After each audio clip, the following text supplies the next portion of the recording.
ऐतिह्य परंपरा और संस्कृतिर दृश्य जेभली भाव में प्रदर्शन करा जाउछि ओडिशार एथिरे आमर पुरीर श्रीमंदिर पट्टचित्र आमर पुरीर श्रीमंदिर एवं आमर ओडिशार पट्टचित्र एवं आमर जो 2000 वर्ष पूर्वर जो कलिंगर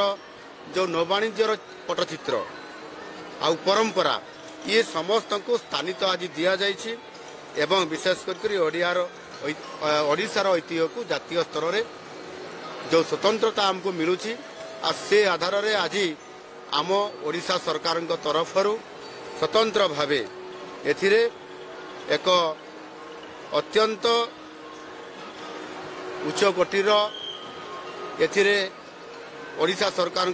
समृद्ध ओडिशा जो आमर विजन अच्छी 2036 से आधार रे अत्यंत उच्च कोटीर एथिरे आमर आज प्रदर्शन करा जाउछि।